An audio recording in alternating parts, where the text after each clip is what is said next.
Welcome, ladies and gentlemen. We are back from our lovely 16 intermission break. I'm your host, your dungeon master, your dungeon mama, your dungeon daddy, whatever these fuckers like to call me nowadays. Dungeon mommy. Dungeon bottom. I will kill Dungeon every power one bottom. of you in Blade 4.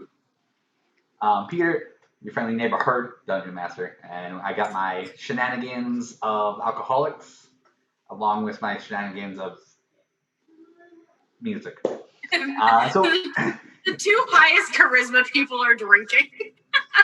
I think that's that fitting, honestly. Said, which I love Cheers. this because right now I'm in the middle and my players are all surrounding me, so I feel love.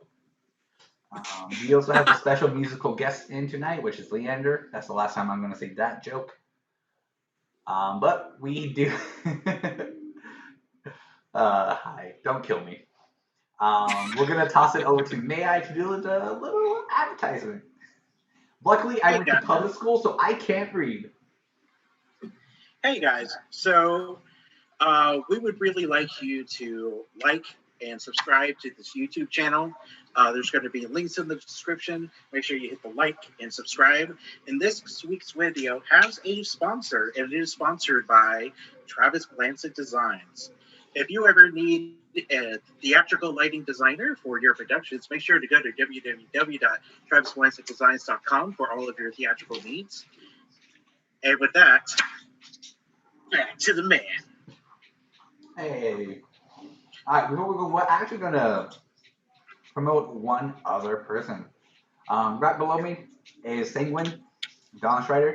Go check out Eli's podcast. I'll have him send me the link to it. It is I'll let Senguine talk about it for a little bit.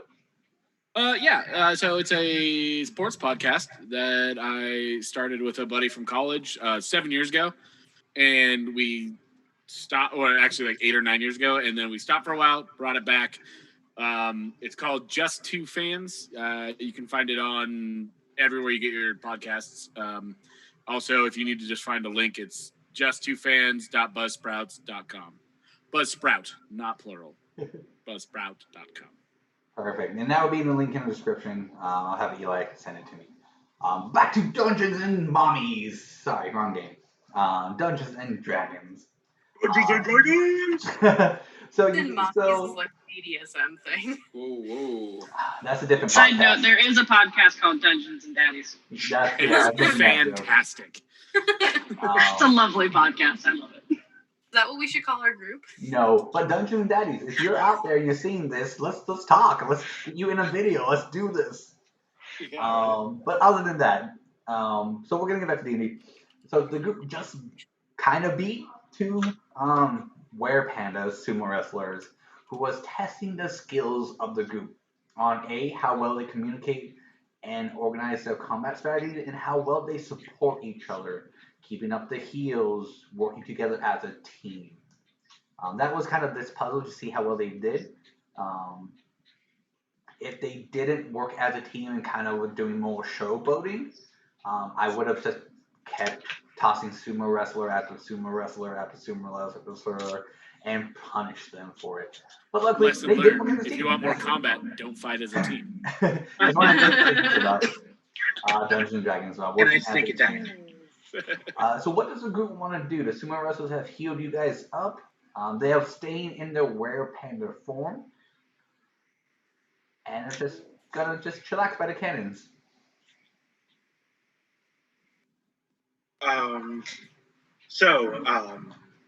Everyone, this was obviously a good teamwork exercise. We all worked very well together, and we trusted one another. So give yourselves a pat on the back for a good job. Are we doing trust falls now? And I just trust fall at May-Ighe. And I try to catch him, but you're so heavy, I actually just fall. You find a one-trap door tile, and you both fall in it. And that was the end of it. Well, I kind of like whip my tail out and just grab May-Ighe and just like pull him out of the way so he doesn't get crushed. So let's actually introduce Senguine to the two new players, the two new tent players. I'm sorry, what did you say? let's go ahead and introduce Senguine to the actual two new. To Nanagan and Thoror. There you go.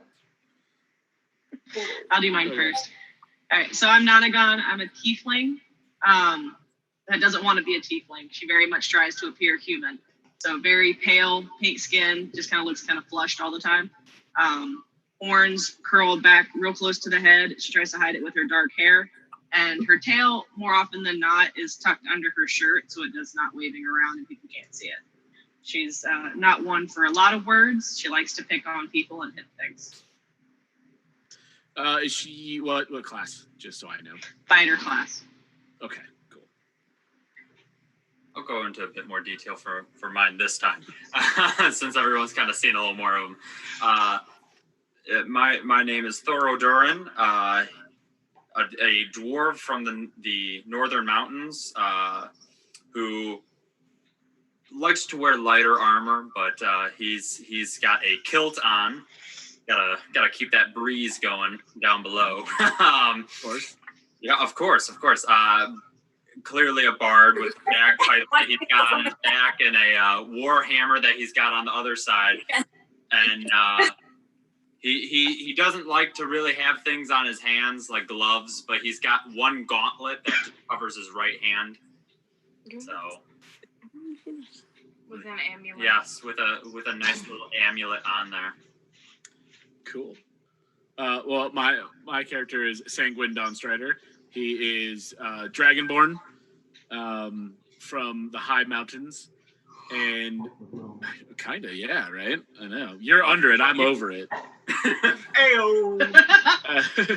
And he is a paladin of the North Star Order, which is dedicated to Thor.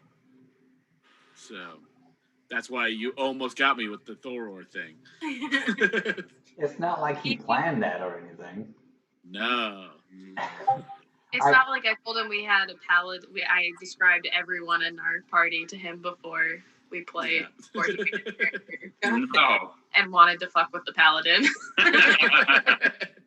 Solid choice. Okay, so when you were describing how the dwarf's wearing a kilt, my girlfriend is on the phone call because she likes to listen to us play, and she's from Scotland, so I got her attention so fast. That's amazing. That is amazing. I chose because I'm Irish and Scottish, so I've got the heritage going on there. He actually owns a kilt. I do own a kilt. I love my kilt. Oh, so you can cosplay your character pretty easily. I could. I very well could. Unfortunately, I'm much taller than what my character is. Our girlfriend just said and made a comment for you. She said, "No hairy butts in the breeze. No one wants to see that." Everyone. He's a bard. Don't See think that shit that. isn't shaved clean. She does not speak for me, okay? If I want to I see have it, I will the see hairy it. butt and the hairy legs to go with it.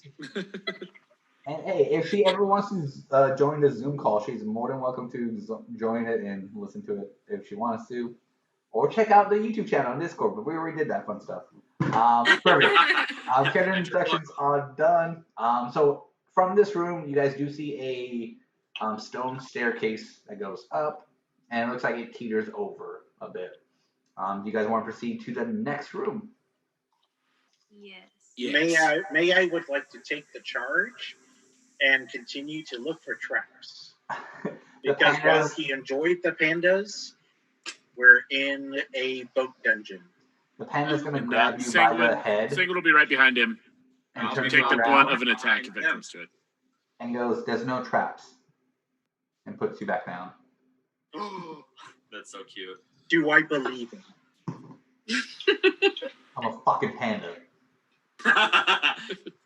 Panda don't lie. No, this is Travis asking the DM, do I believe him? I mean, he healed you. He stopped beating on you. I would say, what do you think, May-Ighe, in the certain situation you're in, with this being kind of a really weird boat and everything, how would you take this? I don't really know what to believe because just a bunch of pandas just let us go. They gave us fist bumps and healed us. They tricked us with illusion, so I have to imagine there is some trickery. So I sort of have to be on guard. Okay. He'll put you down and laugh and like, but if you want to check, go for it. I will get out of his eyesight. I'm gonna start making And my then way check down for traps. the hallway because that dark vision. Luckily, it is lit. But as May-Ighe starts checking for traps, he finds them. But as you each one by one go up and go back down, it does lead about 60 feet downwards, and there's a stone metal door. That on the top of it, in common, says Captain's Quarters / Treasury. I'm going to check the door to see if it is locked or trapped.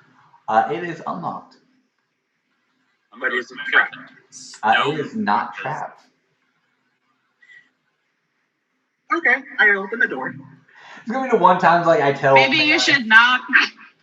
I just tell May-Ighe it's not trapped. I look at my notes and go, oh fuck, that was trapped.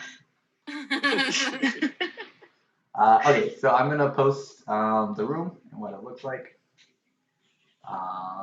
and then I will describe it once everyone can see it. Can I have followed May-Ighe and then seen him just open that door without Yeah, knocking this and is be gonna like, be everyone coming in at once, so I can describe what it is, so I don't have to just do it over and over again. The ship is below water. Why would I not? Because the captain is obviously down here, and it's rude to just intrude on people. I mean, we did kind of barge into his ship. All right, so Yeah, exactly. He probably thinks he's not going to have any visitors. Because he went out of his way to make sure he didn't. I'm assuming there's no one alive. That is a terrible assumption since we just bought some pandas. As you guys are having this conversation, as you're making They're your magic. way, Peter, you sent that to the group chat for Peter, you and Rachel. oh, thank you. Only we can have it, Yeslie. Yeah, apparently only we can have it. Well then. Cool. No one else can have it, all right? I don't feel discriminated against at all right now. It's okay. You racist mother. What's wrong with the dragon, bro? Huh? No, Yeah. I made a campaign based on killing them. All right, let me read. Okay, there it is. Don't worry, Sanguine, I'll hold you back. Hold me back. Hold me back, May-Ighe. All right, there you guys go. I got the right one this time. The fun's about being a DM. Oh, from the dungeon mommy. I'm gonna let you keep that for this week and next week, and then I'm getting rid of it. All right, so as you guys open the door, you get a very fresh air smell, and as you guys go down the steps, I'm assuming everyone can see the map at this point. Oh boy. Yes. All right, the room is quite large. There is a lovely carpet in the middle. There on the right hand, or when you guys come down on your right, there is a table full of what looks like to be potions. On the left, it looks like there's some orbs, some scrolls. You look behind you, you guys can see food, turkeys, cheese, grapes, apples, adventuring gear, treasure, gems, gold nuggets, an actual horse. There is an actual horse in here. Chest, a throne surrounded by the gold. That's at the very bottom. A decorative table and a chair. I'm gonna go check out that throne. I think Senguine is going to run in and try to Scrooge McDuck dive into the gold.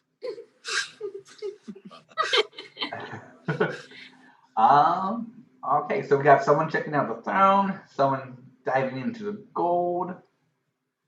What does May-Ighe want to do? Since I see your hand raised. May-Ighe's going to go over to the chests on the left-hand side that don't contain gold. Now closed, okay. Nanagan's gonna knock on the door. The door you guys Just see if anybody answers her. The door you guys just came in through? Yeah, because like he opened the door. Nanagan's not gone in yet. She's just gonna reach in and be like, knock, knock, knock. Anybody home? No answer. Okay, now she's gonna go inside. Okay. And once we're done here, I'll post all the photos on Discord. Where are we going? Alright, so May, are you checking the things? So Yes. Alright, investigation. Is it like an actual Penguin's gonna horse jump that's in alive? and like screw. Yes, the horse is alive. I'm gonna go to the Funny. horse. Okay, May, you find no traps. But are they locked? They are not locked, no. I would like to open up the first one and see what happens. It is filled with more gold. Nothing happens. Man. May has No, I'll continue going down the line and seeing if they're all filled with the same. Same thing. Leander wants to go to I want to the go to the orbs. Orby thingies. Alrighty, the Orbeez, the actual physical Orbeez. Yeah. Throw in water. Oh my gosh. Alright. Because the So- ship is underwater. It's shiny. Leander's interested. Alright, so we have Senguine, Ducks, McScrews diving into gold. May-Ighe is checking the other chest. Iris is at the horse. Thoror is at the throne. What's Nanagan and Cord doing? Course probably gonna go up to the horse too. Alright, and then what's Nanagan doing? Nanagan's gonna go to the table in front of the throne and kind of like stand behind the chair. Alright. So once everyone kind of gets further in, the door behind you does close, and you can hear a lock. Who closed it this time? It wasn't me. I didn't even touch it. I don't know. Someone was the last one in. I'm not the one that barged into the room without knocking. Do you think the horse did it? Could the horse have closed the door? The horse is guilty. We must kill it. No. I'm just messing with you. I'm not. Why Actually, did the horse That in act front of like you get one wish? Shut up. So Leander, as you check out the orbs, which one do you check out first? The red one. As you check it out, you see fire, flames, rage, passion, desire, anything affiliated with the color red. I get the green one next. Very calm, very sensation, very neutral, very earthy, relaxation, very peaceful. He puts it in his bag. All right. And then he looks at the blue one. It feels like change, like never. It's always changing. Represents the body of water. How one small wave can make a big impact. That even though life can seem calm at one point, a storm can just toss it everywhere. But after the storm, it just kind of mellows out. Ever changing. Okay, he also puts it in his bag. And then looks at the yellow one. All right. The red one? No, it's green. As you put in the yellow one, Yeah. this one is based off of lightning, quick decision making, the confidence of a strike, the purpose of a strike in a decision making, the ability to act quick, and anything relying on that. Okay, he takes both the red one and the yellow one and puts it in his bag. All right. So as Leander is doing that, we'll go. He's a cat who likes shiny things. Leave him alone. All right. So we'll go to the horse. So Core and Iris, what do you do at the horse?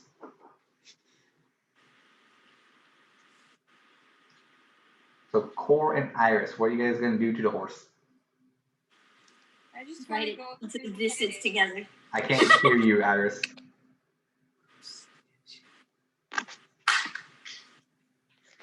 What'd you say, Iris? I want to go up and pet it. Okay. You pet the horse. It feels solid and alive. Does it react at all? Like, does it look at me? Yeah, it looks at you. Oh, okay. Was it a Okay. Core, are you gonna do the same thing? Does it have anything on it, like any markings, anything that to indicate like what its name is, who it might belong to? Nope. It looks like a wild free horse. Why is he here? Mm.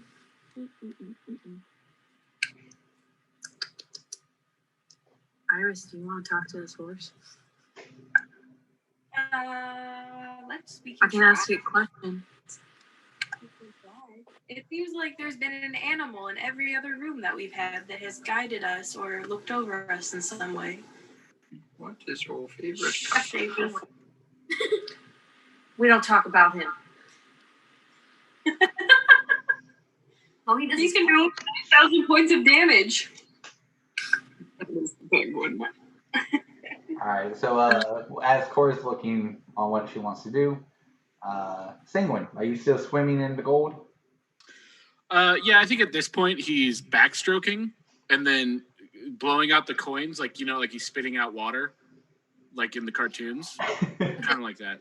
But I think what he's gonna do is he's gonna climb out actually, and he's gonna go sit on the throne and play king.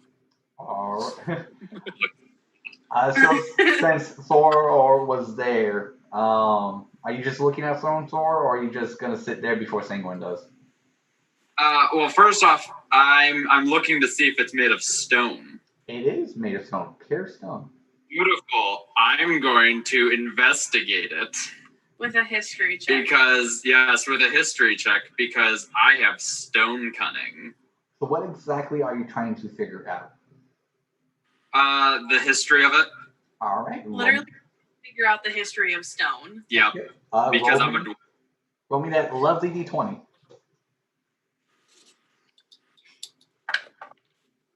That's not bad. 7 plus. But isn't it double your modifier? Yes.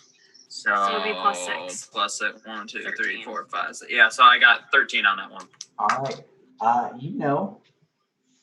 This grand throne was made from basic stone. Beautiful. That's just pure basic stone. Love it. Oh man. Oh, that's funny. In that case, I'm gonna make my way over to that pile of gems just sitting there and start looking those over. Okay. So when you do that, Senguine will sit in a chair. Nana is standing behind the other chair. May-Ighe, at the end of what you get, what are you doing after you get done opening all of them? Is it me, or does it look like there are scrolls in the upper right-hand corner? There are. I'm going to go to the scrolls. Yes. All right. Mainly because I'm just trying to look for this item so we can get out. What if the thing we need is a scroll? What if Leander? Okay. Yeah, Leander took it. Kill the cat. I'm kidding. So the first scroll will be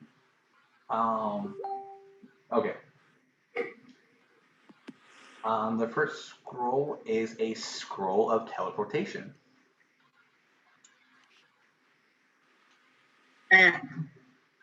Not interested. Next. The next scroll is a scroll of desire. Next. A scroll of information. Oh. So I'm going to look back at a group and go, hey, do you guys think that what we're looking for is a scroll? There's a scroll of teleportation. There's a scroll of desire. And then there's a scroll of information. Are these things that we need? Or is this not the item we're looking for? And I'm talking specifically to magic users because I don't know magic. especially those of the arcane realm, like bards. I mean, Okay. I just wouldn't mind a scroll of desire. Thoror definitely wouldn't mind a scroll of knowledge. Information. It's a scroll of information. Oh, information. Oh, it looks like Can Rachel, out of characters, ask a question? Yeah. Okay, so I jumped into this. I'm not quite sure. We don't know what we're going after. Cool. No, it's just some kind of It was some kind of magical item, but they said we'll know it when we see it. But do we know why they need it? Like, would that give us any reference? Like, who sent us after this? They sent us for it because they said that if in the wrong hands can be very, very bad, and it's a very powerful magical item. Okay. We don't want the cultists getting it, so we went after it. But they didn't tell us what it was. They just said we No. didn't see it. No. Okay. Which brings me to a question. Does any magic user in this room have detect magic? Me. Because this can just shorten our time span. If you could do a detect magic, we'll see what's magical and what's not. Okay. That will make this. I get the feeling the ship's gonna send it up. May I roll a perception check? Oh, Peter, you know this is my favorite. I know. Oh, I rolled good. I rolled a 17, so it's a 16. Perfect. There are only 6 other people in this room with you.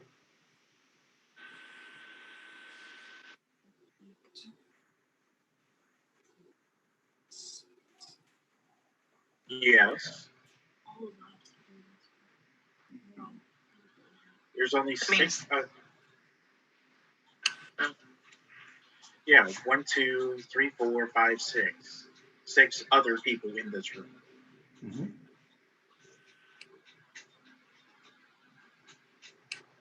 There's another thing that we think is alive, but probably isn't now. it is alive, but it's not a person. It's a horse. Did we find the magic item? No. Well, Eugene's there too. He's not. Where is he? Eugene would have been the 7th person, other than May-Ighe. So your group is a total of 8 people. Oh, no. Eugene. Well, isn't he like a wizard? Doesn't he just pop in and out when he wants to? I'm going to go back to the door and try and get Eugene. Well, so as you get to the door as it was closed, a stone wall appears in front of it, blocking your access to the door. A what? The stone wall in front of the door. Stone. I'm going to use my eye ring to communicate with Eugene and go, Eugene, are you there? Hello? Dude, you got blocked out. There's a stone pillar that's blocking you from coming in. Unable Eugene. to connect to Eugene's eye ring. Eugene's dead. What if Don't do that. stone pillar? Or it just can't penetrate like stone walls. This is not good. Sanguine's gonna start rolling up the carpet to see if there's anything underneath, like a trapdoor or something. It seems like the carpet is stapled to the floor. Sorry, welded to the floor. I It's could rip more that. like it. I was like, I could rip that shit up. It is welded to the floor. Can I do a strength check? If you want to try to rip welding away, sure. Okay, hold on. Let me pull up my strength modifier real quick. I got a 12 in strength. I got this. I have a +5. It's fine. God damn you guys and your rolls. That's a 21. Fairly confident, but unfortunately, no. Damn. Fortunately, you need like a 30. I'll say crit on that. You need that nat 20. Yeah, But right. it does bring the answer to, if the carpet is metal, why does it feel like carpet? Magic. Illusion. It's physically welded to the floor. Peter, is there any way that I can discern what's an illusion and what's not an illusion? It seems like everything in here is physically it. Like, all the gold you touch feels exactly like gold. The carpet does feel exactly like carpet. Everything else, even the food, smells, and if you taste it, tastes like food. Can I go check the gems to see if I'm looking for like a transmutation gem or stone or something? So as you guys both are kind of looking through the gems, they're very well cut gems. You can use them for different purposes. Possibly storing magic, or enhancing weapons. There's gems you can sell, turn into like necklaces and jewelry. And there's gems that you can enhance weapons and armor for. There's gems to do magical spells with. There's all sorts of kind of gems that you can use at your disposal.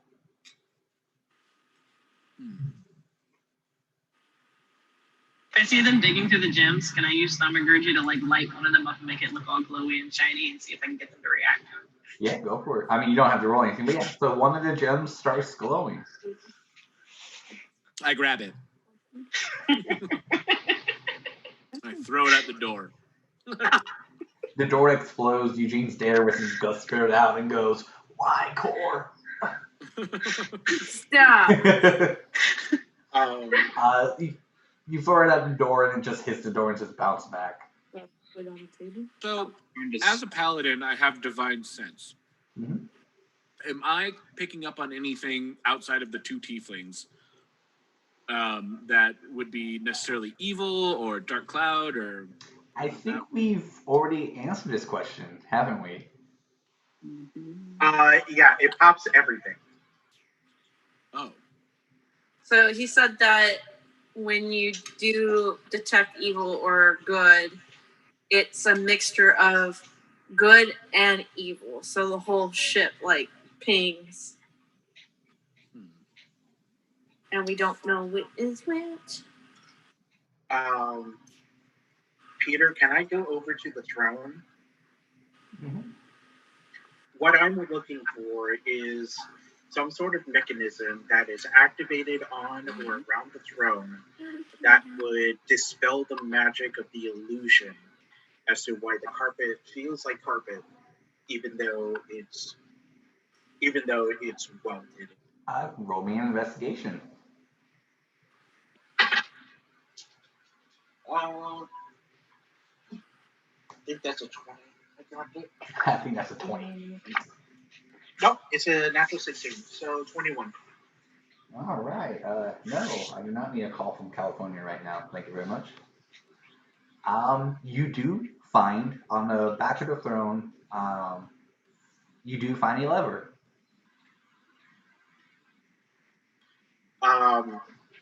Hey guys, just for safety, everyone get to the edge. I found a lever and I'm going to activate it. Of course, Nanagan's gonna hug it. Yeah, I'm gonna stand on the table. I guess Nanagan's gonna head back to the stairwell as close as she can get to that wall. Senguine's gonna stand next to May-Ighe. Iris, what is she gonna do? Where's the? Where's my phone? Because my phone's over there and yours is on. Oh my god. Hey, what's yours is hers. And what's hers is mine. No, what's hers is hers. No, I claim for better. No, you have your own bed. No, but I claimed it. It is mine. All right. So May-Ighe, do you pull the lever? I'm waiting to see if Iris and Thoror is getting out of the way. It's gonna go to the horse. I'm hugging, like I'm on top of hugging one of the chests. Iris is still with the horse. Okay, I'm just Thor making is hugging sure. that horse. So, She's like- Peter, I will. All right. As you. No, go. Sorry, I don't know why. It's your mommy. She misses you.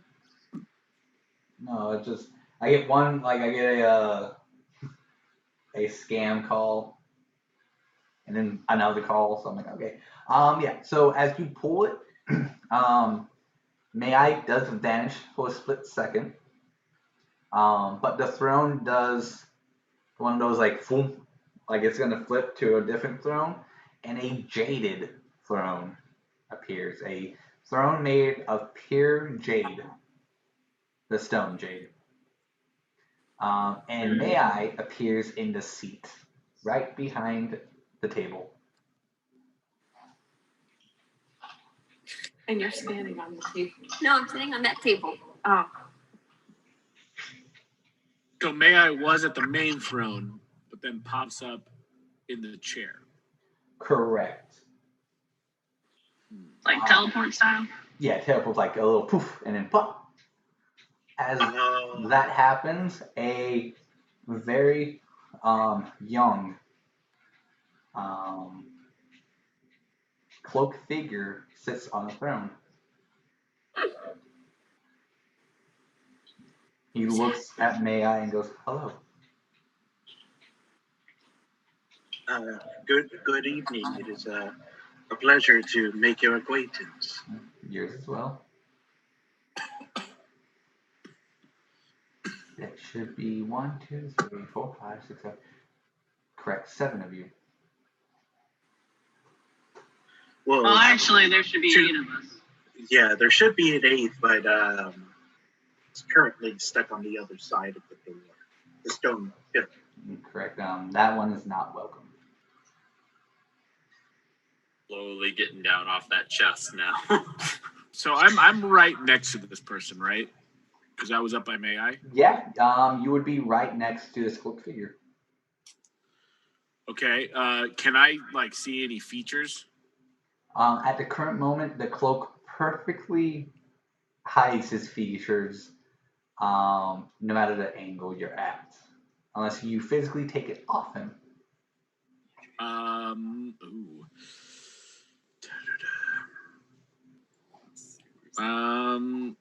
I don't necessarily want to do that quite yet because he hasn't been aggressive. But I'm gonna look at him and say, "Identify yourself, good man." Well, this is obviously the captain of the ship. Correct. I need further explanation, please. But before we continue on, I do believe that, and he looks at Leander. Leander, what's your current HP?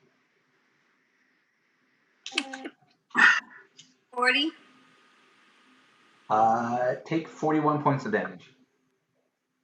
What? Wait, so did he just cast a spell? Or stealing. 41 points of damage.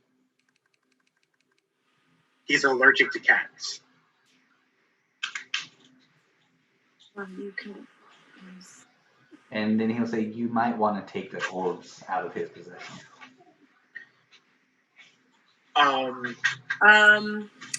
Cora will go over and take them out and then heal him. You put them back on the table? Yes. All right. And what order? Huh? What order do you put them back in? Oh, shit. There was an order.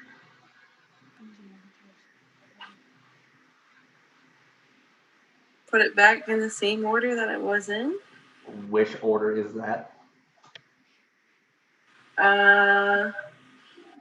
The red one was on the top, but he took the red one first. No, he didn't take the red one first. He took the green one first. Okay. So I'll put the green one on the top. Top left or top right? Left. Okay. What's next?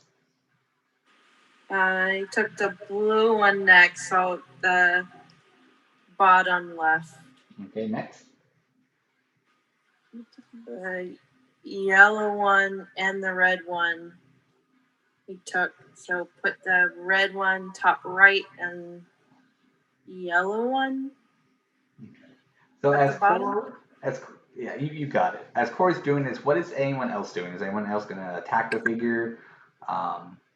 Going to do anything? I just want to walk back to where I was behind the chair, so I'm standing behind May-Ighe now. 10-4. And I want to introduce myself and go, my name's Nanagan, what's yours? We'll get to that soon. I'm examining that beautiful emerald throne. Jade. Jade, my bad. The cloak figure It's sees you doing stone.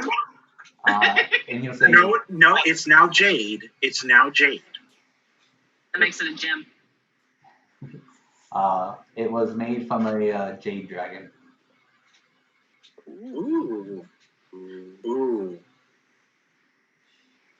Now it's a magical dead bone thing.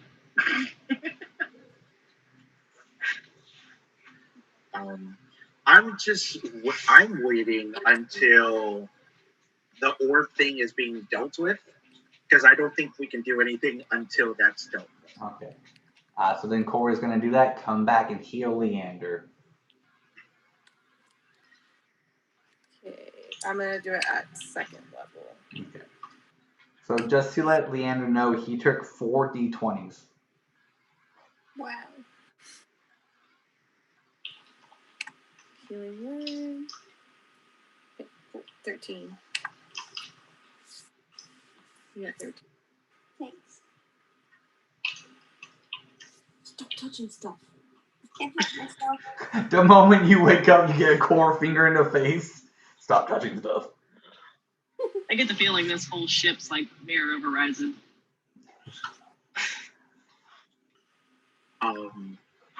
Are the orbs put back in an orientation that pleases you? The order that pleases them, yes.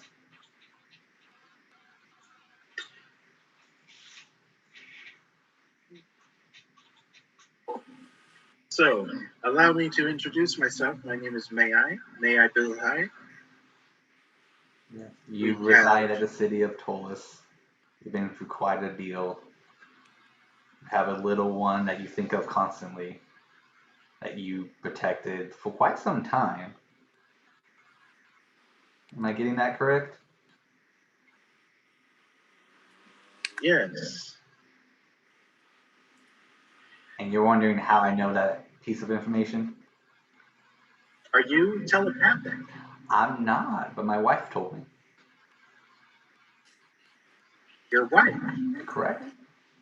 She told me that Iris is very caring, but also very conflicted in playing things throughout her life.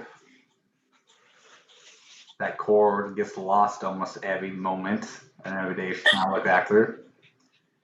And that Leander fought very bravely, but fell and then came back.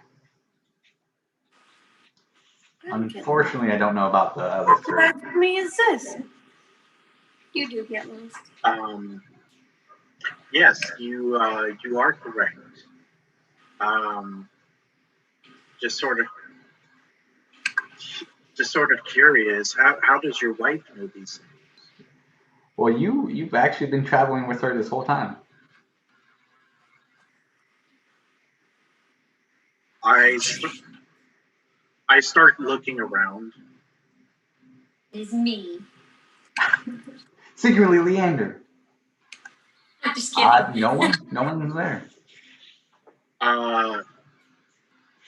If I might be so bold, who is your wife? Why don't you say hi to them, Irene? Well, hello, everyone. How may I be of assistance?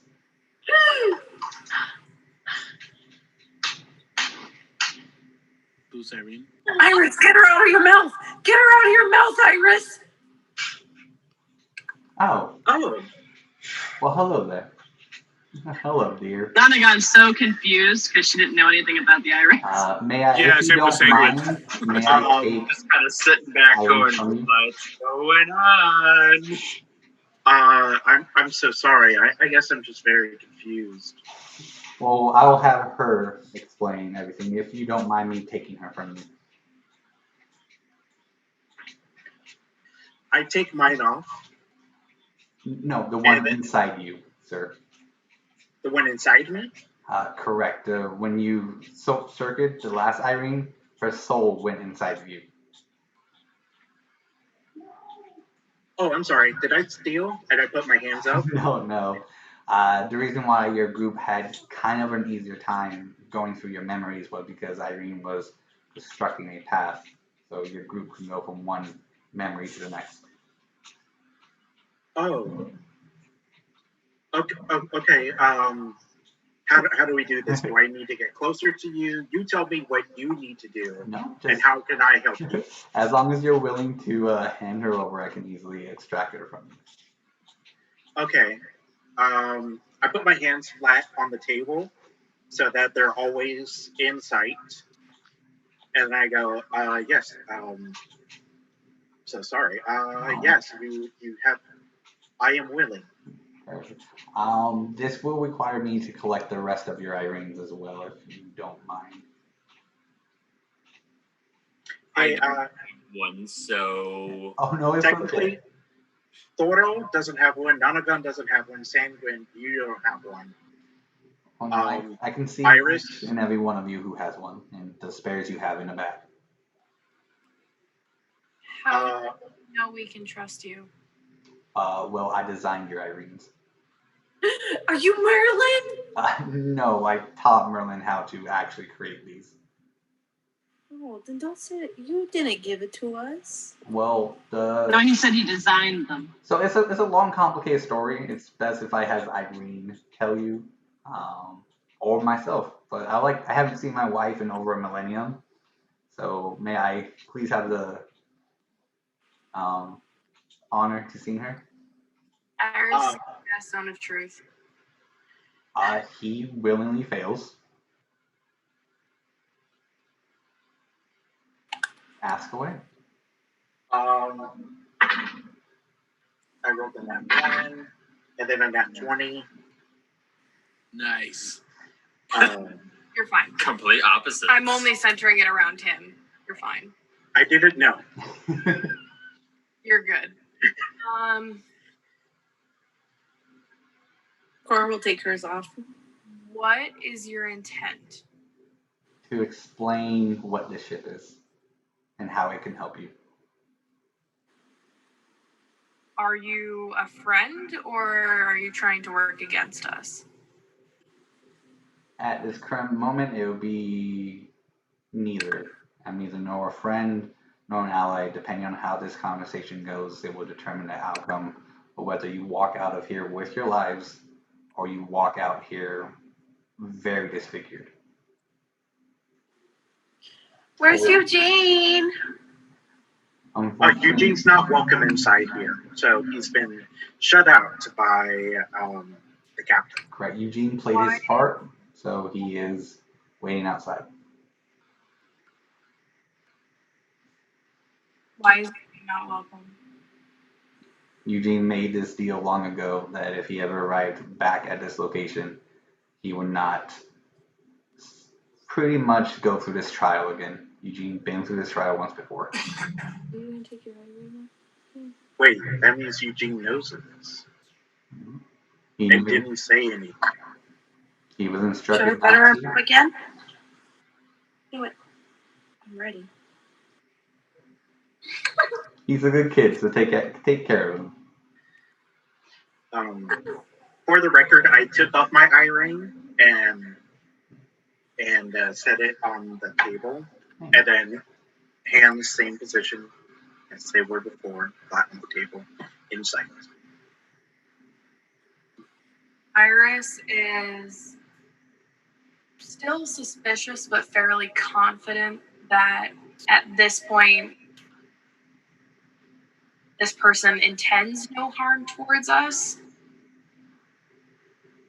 So she's going to take out the bag of spare eye rings, as well as the one that is in her tongue,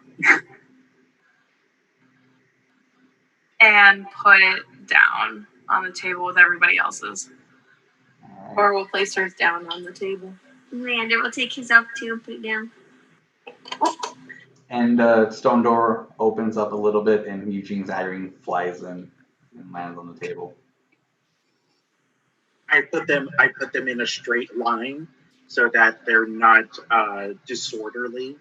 Maybe that's pleasant to him. I don't know. Maybe he's a orderly freak. Well, I appreciate it. He waves his hand, and some of the gems come and gather up the eye rings and mold all together. Some energies from the orbs come and merge with the crystals. And after about a minute of fusioning and becoming one, a full body appears, closed, beautiful dress, and it is of a tiefling. A very beautiful red tiefling, scarlet red hair. The dress just emanates her figure plus her confidence. And she'll look at each and every one and goes, "Well, hello. It's nice to finally meet you. My name is Irene." It is very lovely to meet your acquaintance. Bye. Hi, Core. Oh, you can look at me, may I? I'm not going to bite you. I'm maybe just a little bit terrified, but that's all. Okay, I won't spill your secrets. They're safe with me.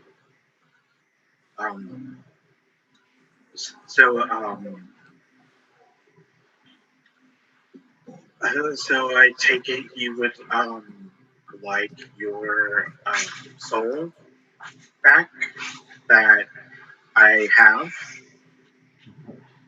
Yes, if you don't mind. Okay, that's kind of hard. I don't know how. Don't worry, I'll take care of it. With her scarlet red hand, she kind of boops you on the nose and then pulls out her soul, this bright glowing ball, and then boops her own nose, and she just lights up, glowing with life. Oh, much better. It took longer than expected, but we're finally here. So would now be a good opportunity to be able to explain everything? Yes. Let me go sit down next to my husband. I haven't done that in quite some time.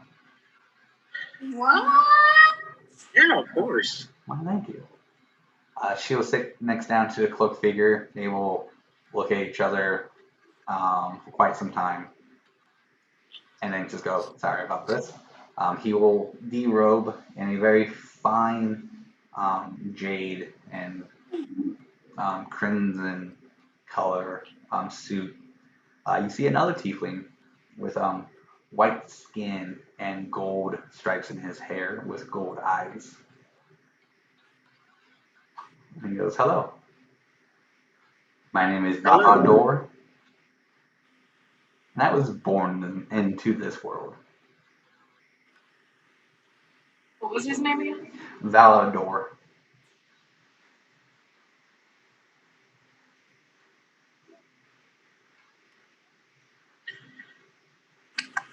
Do any of these names sound familiar to me?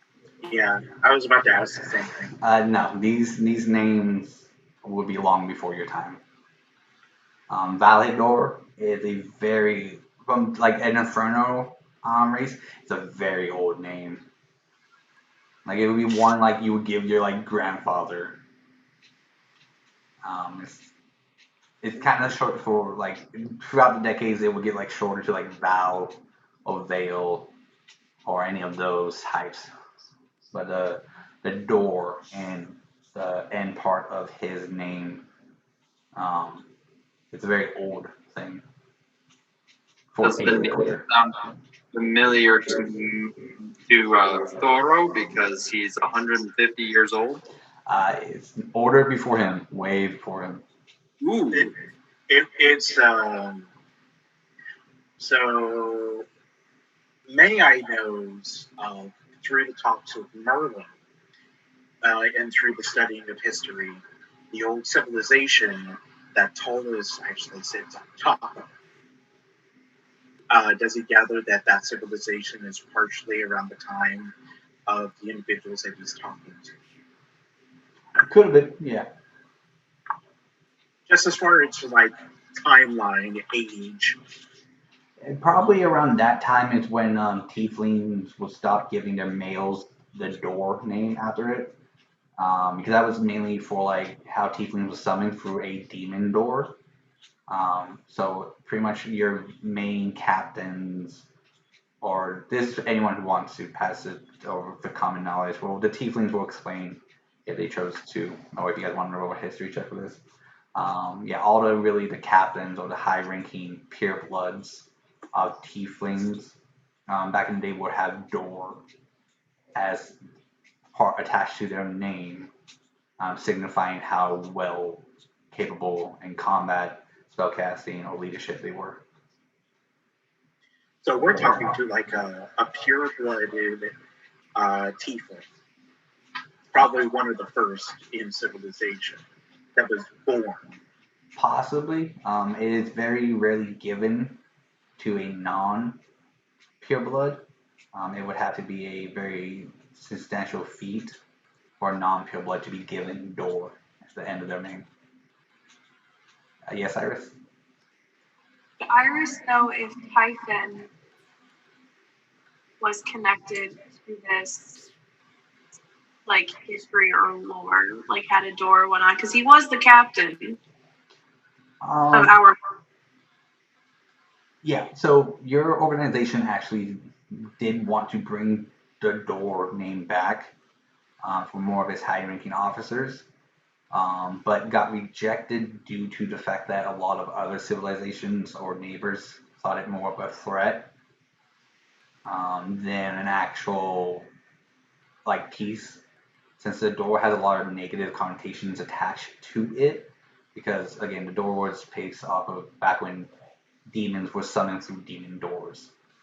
But then so if my group was in favor of the doors, then wouldn't this look favorably upon me as being a part of said group? Possibly. It's the originals. It's hard to give a straight answer with that because it did get rejected. Because again, having that door as a part of your name, so it'd be Irish door if you did attach it, which due to other demons would probably again have a big target on your head. And depending on who knows the history of door, will. Did Typhon have any association with any of this? Typhon was actually against it. Okay. He was one of the few captains that were actually against it because he knew the bigger picture, that if he needed to work with allies, he couldn't have the door, even though there was favored for him to get the door. Okay.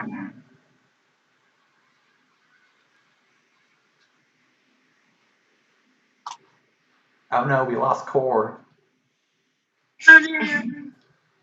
We still have Leander. Yeah. Yeah. She's getting me lotion. I got a rash on my arm. Okay. Put the lotion on the skin, or you get the hose again. You want Panda lotion? So May-Ighe will look at everybody and go, well, we are now aware of Irene. Would it be possible to ask for the two of your names? My name? I'm Valador, and she's Irene. The third one that just came up. Ooh. the third tiefling that just... I don't know what. No, Peter, I thought there was a third person that just showed up. No, it's still only two. The cloaked figure revealed himself as a tiefling. Oh, okay. That's where I was confused. I'm sorry. It's all good. Sorry, I'm glad we figured that out. No, Travis is tired. Oh, wakey, Travis. So, well, this boat is very far from its home. It is. Okay, so I know I want to ask the question, how did it end up here? And I know the obvious answer would be, well, it sunk. No, I drove it to the bottom of the ocean and wait. Why did you drive it to the bottom of the ocean? This ship is only allowed one and one captain only. When a captain dies, it was replaced with a one and only captain. That captain serves for 100 years. And I didn't trust the person in line, my successor. So I drove it to the middle of the ocean. What were you hoping someone else would find it? I was hoping a band of adventurers would come and find it. And if they choose worthy, if one of them would like to be the new captain, or they could be, or if I find that one of them were worthy enough to make an alliance worth that, I would serve them. What are some things that you look for as someone you would deem as worthy? Well, let's keep talking, and we'll find out. Can't give everything away just yet. Oh, of course. I'm willing to have this conversation. What? And may I deem worthy? We shall find out through this conversation. I am happy that you met Senguine. Say that again? I am happy that you were able to meet Senguine and the rest of your group. I'm sorry that the first one did not work out. It is it's quite all right. But it's a good thing that you escaped. Yeah. I was quite worried at that point. Yeah, very worried, as you can imagine.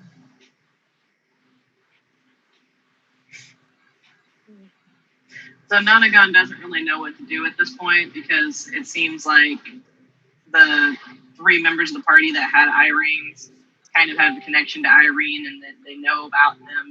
They don't know much about me, and this conversation doesn't involve me. So I'm just going to look at Irene and be like, so you pretty much know why we're here and why we came,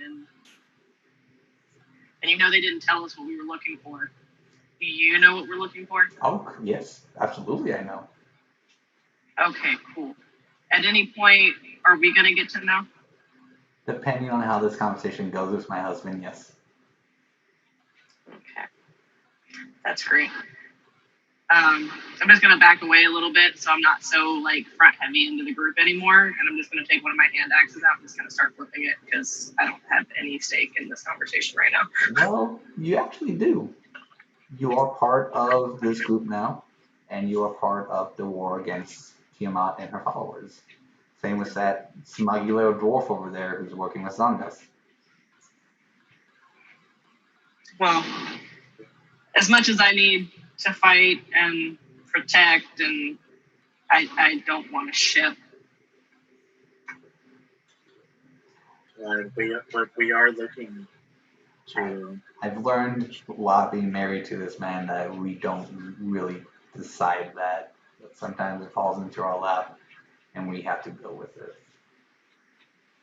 Sometimes things just happen, and we have to go with the punches. Correct. You know a lot about that, may I? At 1 minute, you're a somewhat green halfling into the world and then you find yourself needing to protect somebody who couldn't protect themselves or were too young. And suddenly you have a new responsibility. Yeah. I'm going to try to speak up a little bit. So, yeah. There you go. Yeah, you are very well correct. But unfortunately, this conversation doesn't solely rely on May-Ighe. You are a group, so this conversation should be for everyone. If May-Ighe passes, that's great, but the group still fails.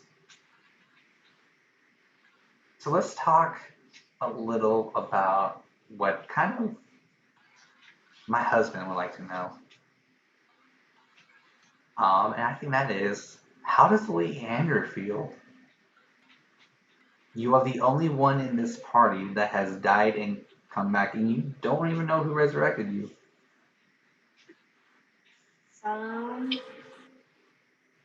New appreciation of it. That's for sure.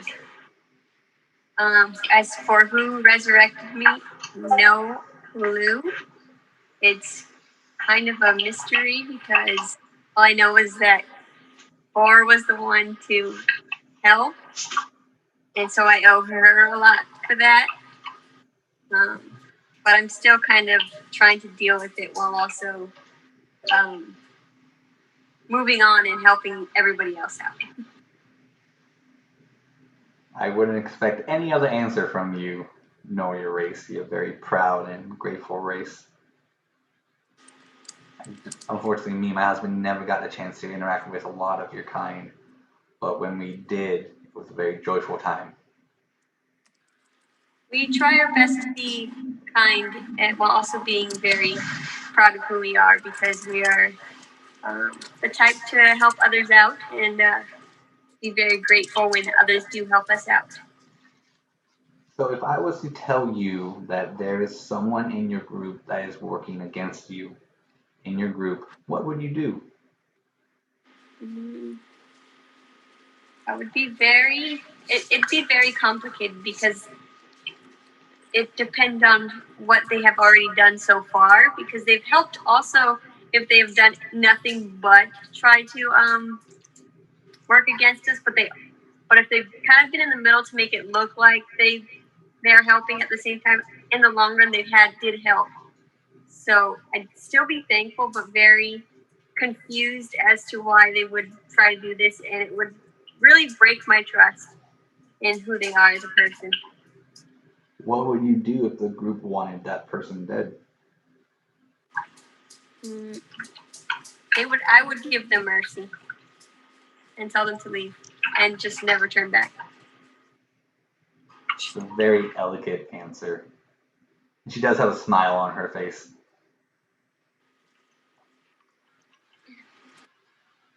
No one's life is worth anything less than what they'll get what they deserve when they need to. We shouldn't be the judgment of people's lives. Very well spoken. Dog, you're gonna get high. Well, fine. It was a pop quiz. Lotion on, and she's licking me. Stop licking me. This is SNOOG, baby. The Valdor will continue talking at this point. He will just look around at each and every one of you and just kind of enjoy the moment.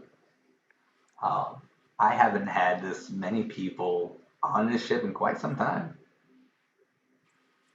I hope that my puzzles didn't trick you up too much.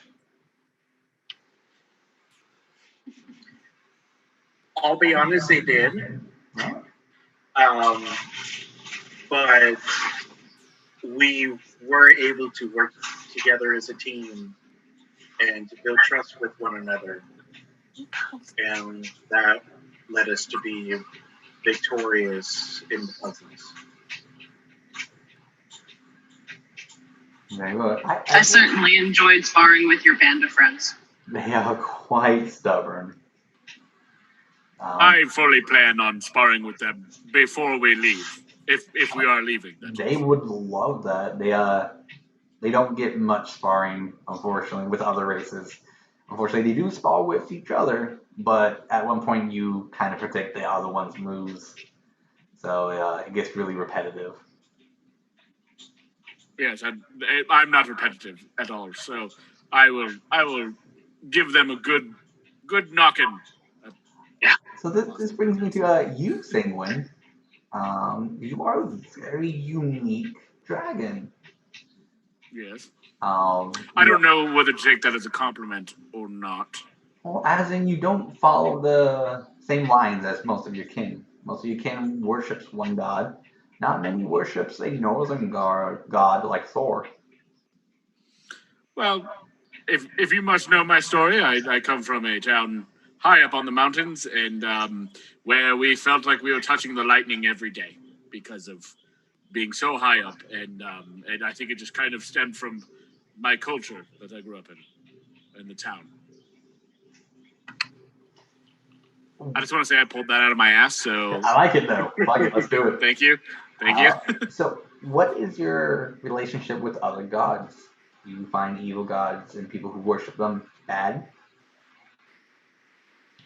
I think badness as a whole is relative. I don't think... I would not see them as bad necessarily, but more as misguided. And that's why I wouldn't like to hate on another person worshiping a different god. Maybe I just tried to get them to believe what I believe instead. Do you think your god is superior than any other? Of course I do. Otherwise I wouldn't be worshiping Thor. Now would I? Of course I feel my god is superior. He's strong. He's strong. I'll say it one more time, strong. And of course I feel he's superior. Otherwise, there'd be no point in worshiping as my god. That's a very good answer. Oh, thank you. What if I told you that I can give you the location of Thor's workshop?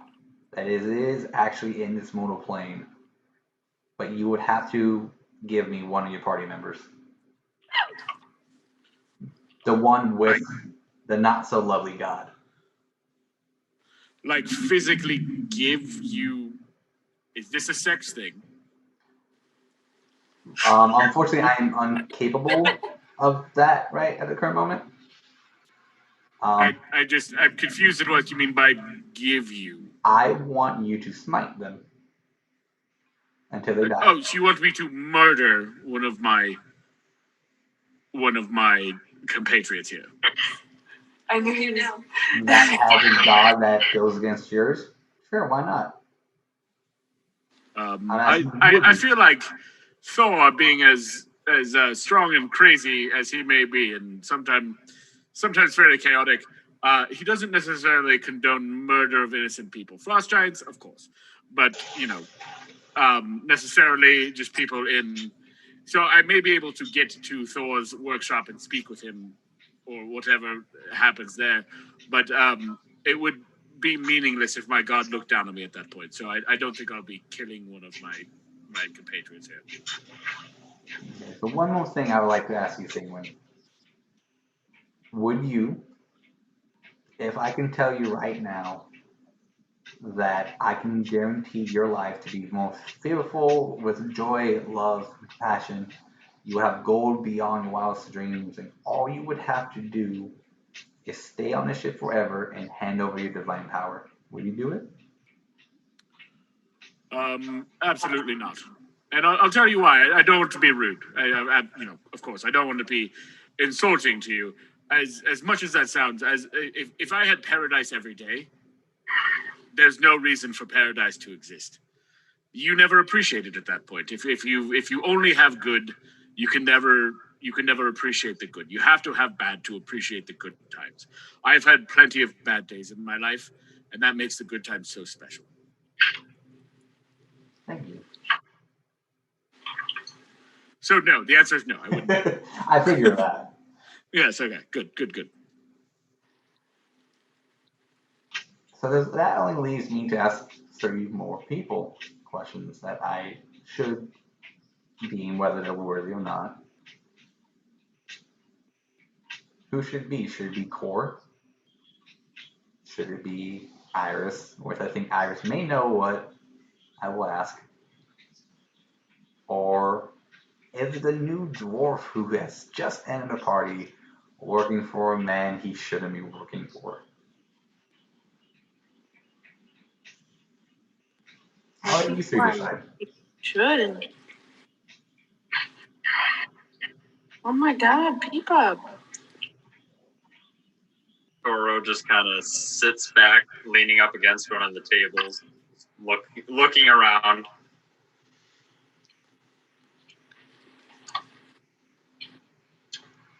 You know why he sent you here, don't you?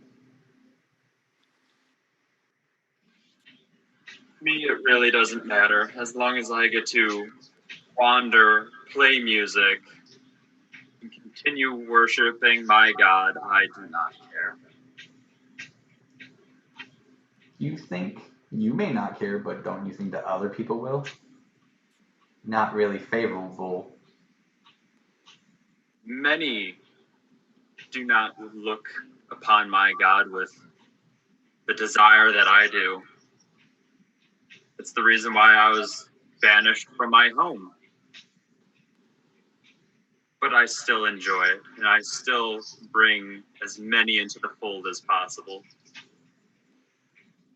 Would you still help these ruffians, even if they were to reject you and your God? If I can be of some sort of assistance, of course I would. Oh, how some of us don't deserve you. Or you could be the perfect fit for him. I think we should go to Core next. Not really much I can ask you, Thor, because I only know very little about you. But let's go to Core. How are you doing, Core?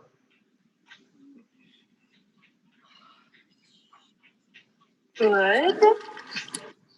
How's life? Pretty good. How's your adventure going? Oh, people. Well, people are evil, yes. Hold on. Give me a second. Okay. It's going pretty good. I've made some pretty good friends so far. Good to hear. So, I don't know how to word this with you because you're a very unique creature. As in, actually, I would say each and every one of you are quite unique. If it wasn't for the things that have happened, I'm fairly confident none of you would have met each other in your lifespan. I mean, we sure know that May-Ighe and Senguine would have still been on an island, fighting the good fight. Iris would probably still be at her father's bar if things didn't happen. Leander would still probably be trying to get, catnip or whatever his race does. I don't really know. That's my best attempt at humor. It hasn't. It's been some time, so I apologize. Has humor changed over the millennia? That's still funny. Okay. Humor's changed. That he thinks everything is funny. Okay, death is funny.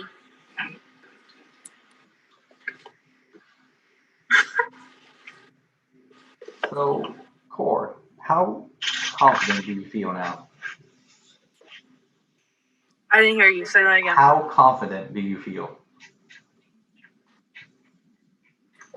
You read someone from the dead at very low experience. Pretty confident. How well connected are you to your God?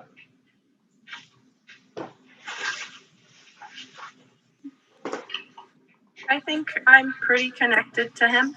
I'm still very young, so I still have a lot to learn, and I'm I'm doing his work and what he asks of me.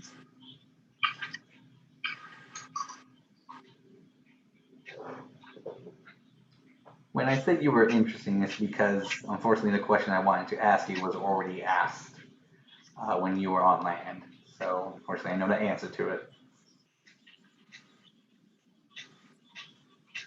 But if you were the leader of your tribe, would you hand over one of your great trees?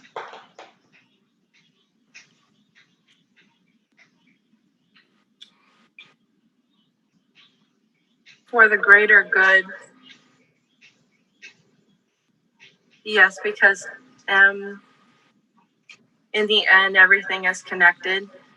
And if the end would, if Tiamat were to rise, that would mean the endangerment of my people and the earth, the forests. All my God's work would be for naught. And if I had to sacrifice only one, I would allow it. But it would be with a very heavy heart, and I would have to commune with my God, and not only with my God, but my people. What if you had to sacrifice all?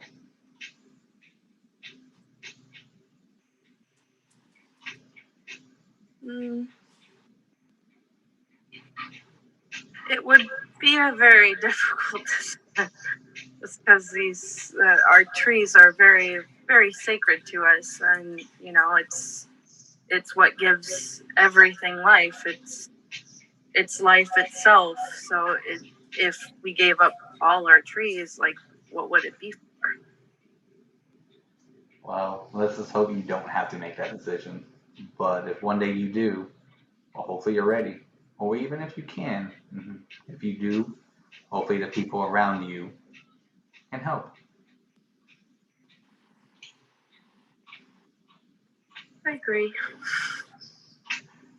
Now, how are you doing, Iris?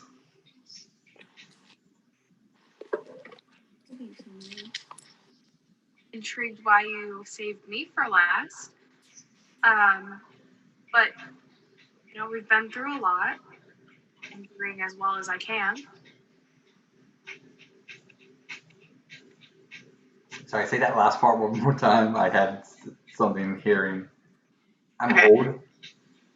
I said, I'm intrigued. Well, you heard that I'm intrigued to see why you saved me for last, but we've been through a lot, so I'm as good as I can be at the moment. That's good. So I'm actually not going to ask you a question. Only because there wouldn't be a need to.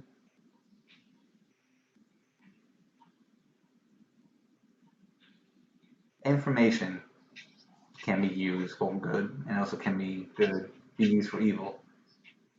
A reaction, though, is far more juicier than anything else. But if things go successful, I will let you, Iris, take the scroll of knowledge and you can ask it one thing. And it will answer truthfully.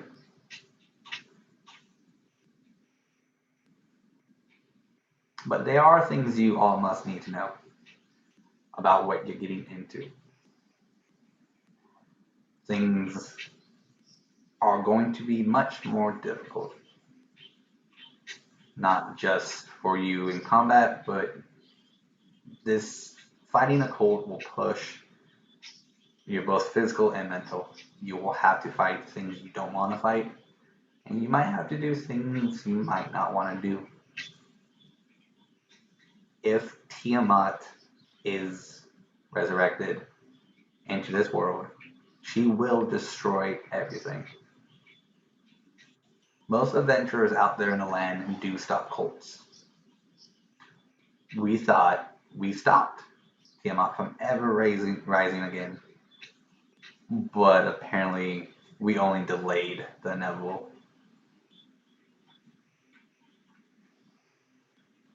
This ship does have the power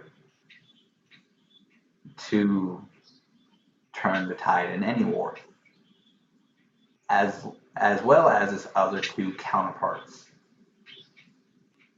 This ship is a set of 3. The other 2 are very well hidden, and each of them have a captain of themselves.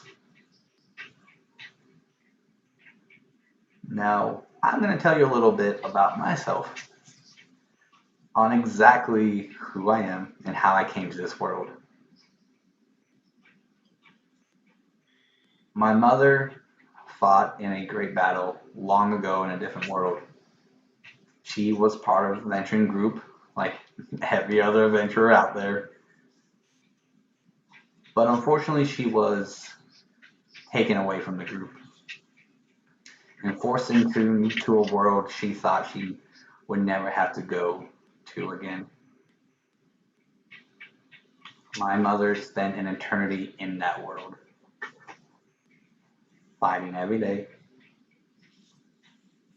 Unfortunately, she kept her will super strong, and eventually she was able to be known as the queen of that world.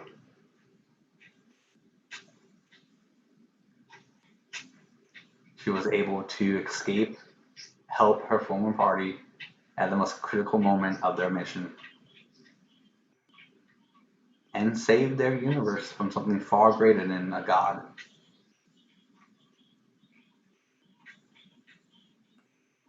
But my mother wanted to make sure that more worlds were saved. So she found the location of this ship in her world, brought it here, and closed off the portal that leads to her former world. So that world would no longer be accessible. And she started the first crew of this ship that turned good. The former owner of this ship didn't know the potential. Then my mother got pregnant with me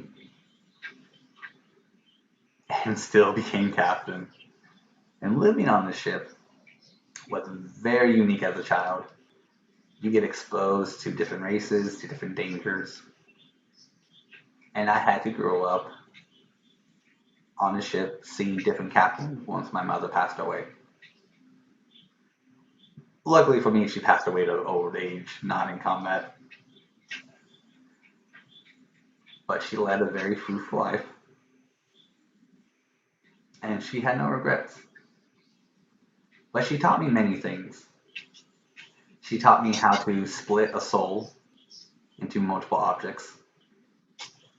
She taught me how to imprison someone and use them as a power source. And she also taught me how to consume magic from a different plane I never knew existed.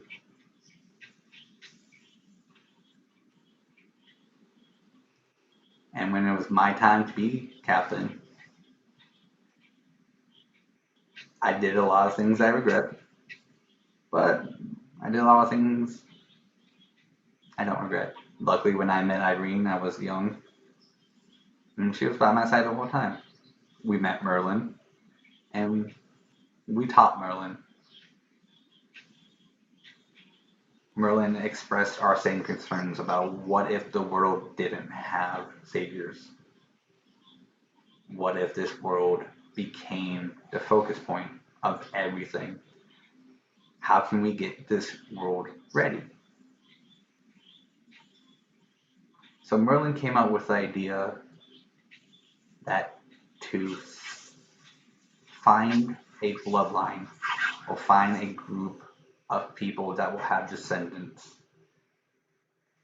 And when those children become of age, weave their future to meet each other. Which it worked. It worked for May-Ighe to Senguine in that group. It worked to Iris Typhon and Roll. It worked to Core, meeting Leander. And it even worked for Nanaga, and Thorin. Thorin, not Thorin, Thoror. Your name is very difficult to pronounce in my language. And we're glad. It may not seem fair, but we needed to get this world ready. Now, Tiamat to some may not seem very difficult, but the power she possesses and the demons she can bring with her, and the hordes of dragons, would rain fire on this world for years. Now, she will most likely be summoning her avatar at first, which is very unique in this aspect because it's not the normal avatar. Her avatars are split into 5 different colored dragons. Not actual the big dragons to half dragons. You've already fought 2 of them. If they are to get a hold of any one of those masks and put it on, they are able to push out their full potential and become an adult or colossal dragon. Depending on... Maya starts tensing up during this moment.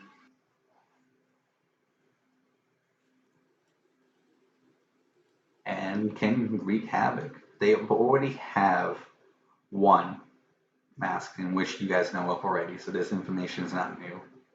But luckily the person who has a mask is human, which he might be looking to make a ritual to turn him into a half dragon or even a dragonborn. Now luckily Senguine over here is a far greater destiny than he knows. There are 5 evil avatars.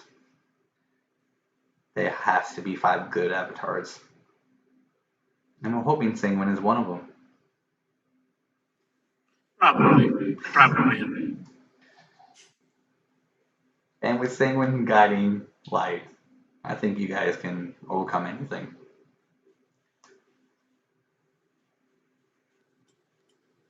But the artifact or the item you are working for, is actually the power source of this ship. It's an obelisk down below, and it holds my mother's former master. My mother's name was Vera.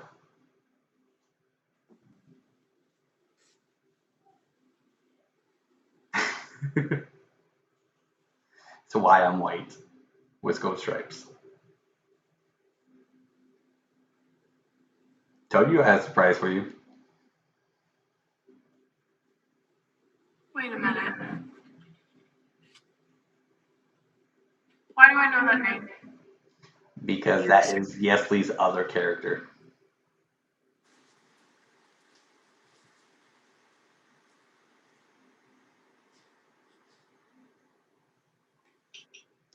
This world was once connected to that world where my mother was from.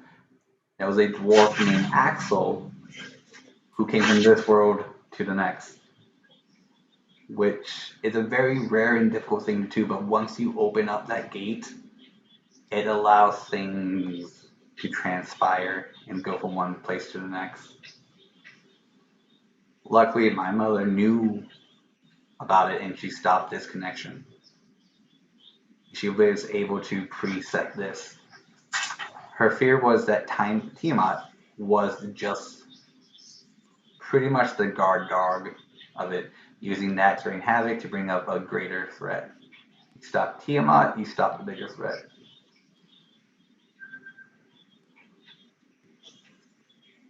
Now we will be hopefully issuing each and every one of you a new Irene. It won't be called Irene, you can call it what you like. But it will let you all still be in communication with each other, and instead of having a 100-foot radius, it will have a 200-foot radius.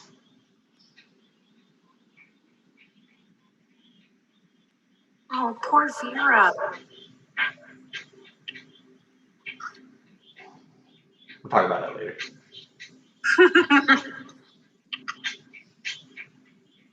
This ship does mean a lot.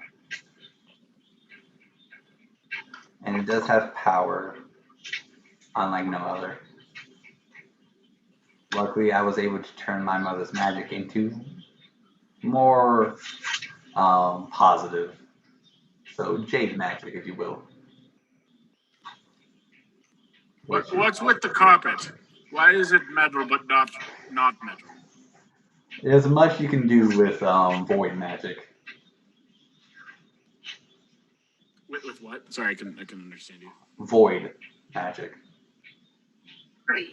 That doesn't sound ominous. No, it's fine. It's probably fine. It's a magic that consumes magic. Keeps getting better. But it pays a price. Don't pay it. Like a couple gold, or No. talking here price wise? No. I'm sorry, a couple platinum. I don't know. Equivalent exchange. It has a lot to do with alchemy. Yeah. Mm-hmm. Would you say that alchemy is, I don't know, somewhere in the range of full metal?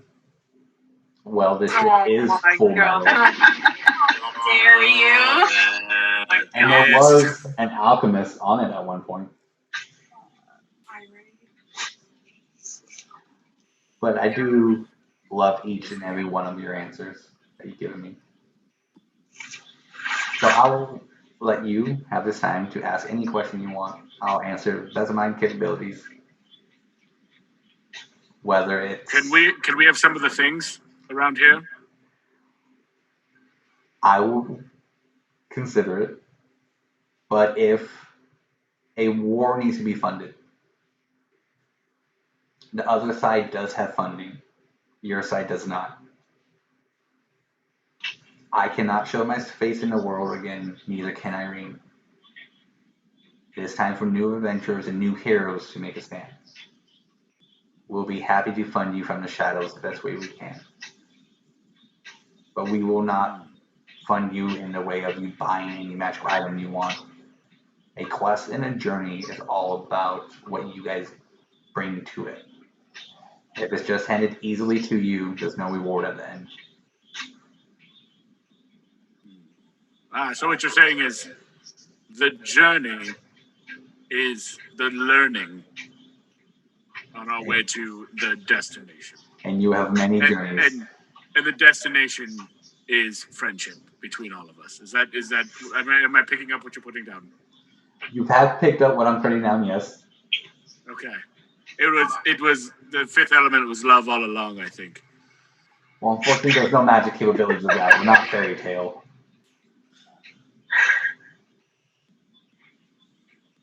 I heard there's a god about love. I think his name is Cupid. Hmm? I think there's a god about love. I think his name is Cupid. No, small fellow, diaper. Yes. Yeah, I'm aware. Yeah. Mm-hmm. He has a gambling problem. Yes, exactly. At this point, Thoro's just kind of like, oh my god, too much talk. Pulls out his tankard of plenty and uses one of them.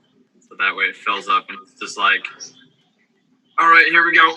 We're getting deep.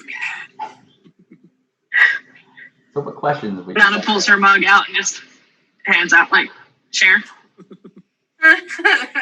Quickly chugs his, gets another one out, and just pours it into it.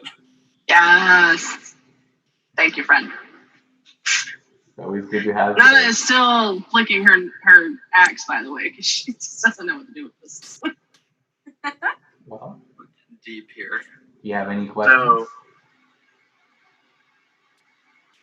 So one question I have. Yeah. You deemed your next predecessor, the one that was to be the captain, not worthy, which is the reason why you drove the ship to the bottom of the ocean. Correct. What qualities did they have that you deemed not worthy? What did you see in them? Fear and utter evil, deceit, deception, and a greed for knowledge and power. What is something that you deem as worthy? Being able to come back from a loss and still stand. Being able to take the hits from life and to still stand on your feet. And to still have those around you who love and support you. Adventuring groups do fall apart a lot because of different ideals, different beliefs. It's very rare to find an adventuring group to stick together to the end. But we believe that you guys can. And we hope we are right. What is worth so too? Well, you have looked after our daughter for quite some time, so we thank you for that. Yeah. Wasn't exactly the role I thought I would be taking, but Well, I worry about her every day that I'm not there. The girl that was the one that had the tiefling horns stitched into her skull. I sort of took her. So the long story, there was a man by the name of Vidpick that Senguine knows, who, when I first started adventuring, we made a deal that we would go out to this farm and we would get this girl that was already contracted with this Vidpick, and we would bring her back to him. When we came across her, we discovered that she, as a human little girl, had tiefling horns stitched into her skull. She was eventually kidnapped by a slave ring as a way to sell her to become a slave. I took it upon myself in the middle of the night to steal her away and to protect her. And to protect her from Vidpick, as I believe that he is the most vile and evil person that I know. And I went through many lengths, protected her like a younger sister, like a sister that I no longer have. So Hazel works for me at my employment as the secretary. She's had her horns removed in exchange for favors with the Church of Palor. And I have kept a close eye to make sure that Vidpick would not disturb her again. Put money in her pocket, kept her safe, and that's what I was doing before I came across everybody else. I took on the role of the protector. She is family to me. Even though she's not blood, she is family. As long as you keep being a protector and keep being her family, it's more than what we could ask for. It was a very difficult decision on our part to let her go and to convert her into a human. Unfortunately, those horns will eventually grow back. We were unable to successfully turn her fully into a human. We think it was because since I was born, I have some void residue in my blood and my abilities and passed it over to her. So what we did was we sealed her tiefling abilities into her eyes. One eye has a cage full of a very rage and anger demon. And the other, if matured, can be a great power. And we believe that eye can open a portal to the void. So we sealed that as well.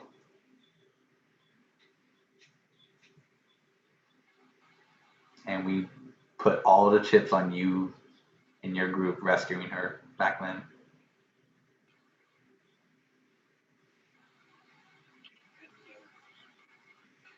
Rescue her we did. And while most of us are not intoneless, there's at least one who is. Well, luckily, thanks to Merlin, Vidpik cannot enter Tolus.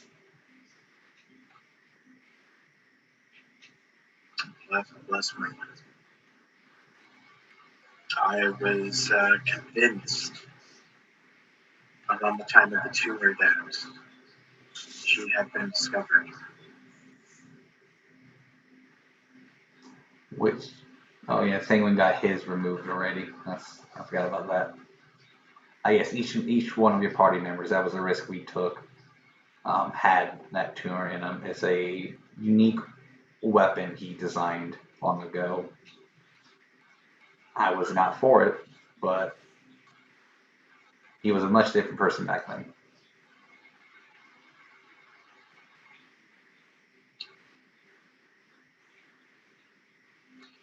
Do you, after having this conversation, do you think we're worthy?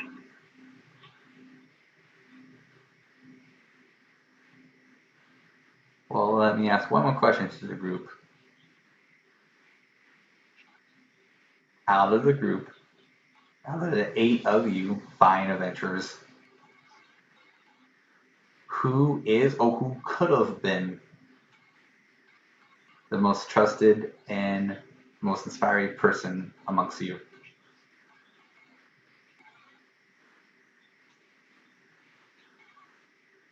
Who do you deem a leader? Out of all, I personally trust May-Ighe with my life. And, he's always steered me in the right direction, especially when I'm doing stupid things. So he would be my vote personally.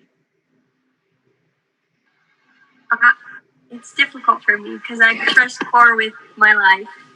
Obviously, she saved it, but I also have gotten really close to May-Ighe.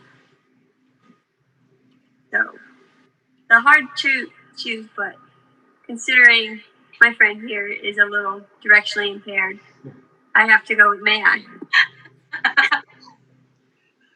You wouldn't be a great leader, honey. You'd get us lost.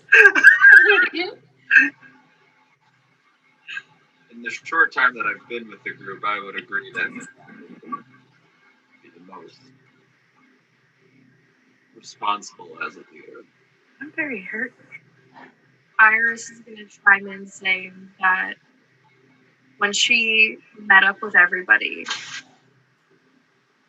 instinctually, May-Ighe seemed to be the leader, even though he wasn't proclaimed the leader. And he's always trusted his opinion and trusted his guidance. So she would, just as everyone else has said before her, put her vote towards him. I would agree. I think I would be a great leader for your information, though. I do too. Just I do as well. Cor, you would be a great leader. one day. I'm just still very young, and I have much to learn. But as everyone else said, May-Ighe has been through the most, and I think everyone could agree that we would all trust him with our lives. And, you know, he's not always right, but he's always thinking about what the next right step is to do, and always looking for input from others and that consideration from our party. It's not just his voice, it's us. He is us.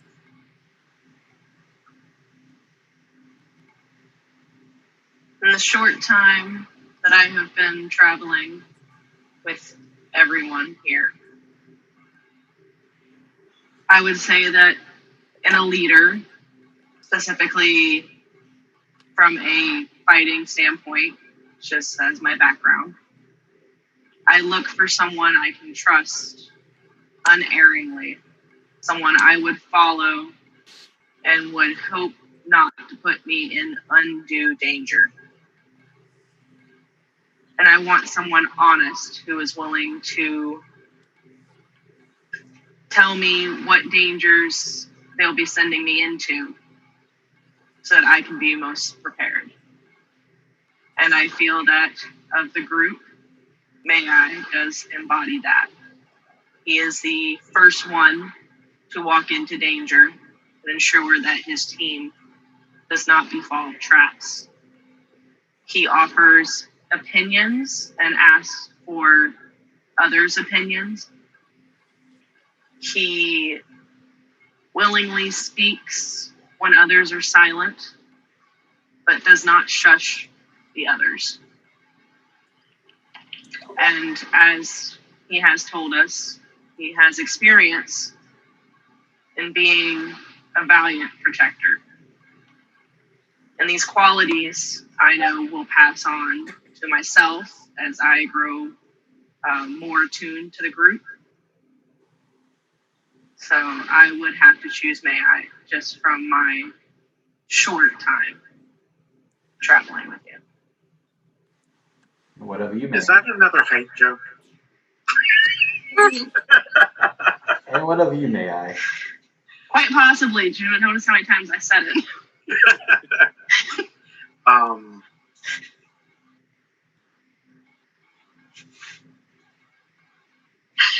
For me,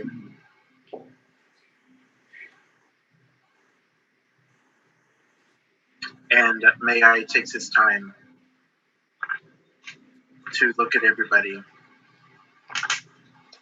First, starting with Senguine. It says, Senguine has been with me the longest. He has protected me. He has been there for me. He knows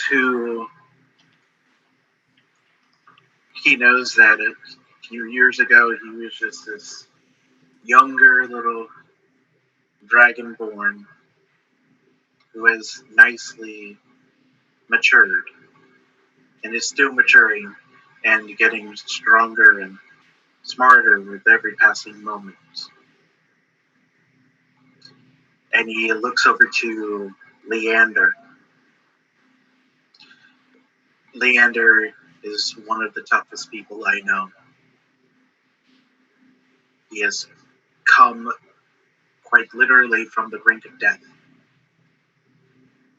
Has, from the very beginning, shown trust and loyalty to companions around. Doesn't quite appreciate when I get all sissy talk and sentimental and stuff, but that's okay. I have a sensitive side. But Leander's strong. Otherwise, if Leander wasn't, he wouldn't be here today. I respect all of you, May-Ighe.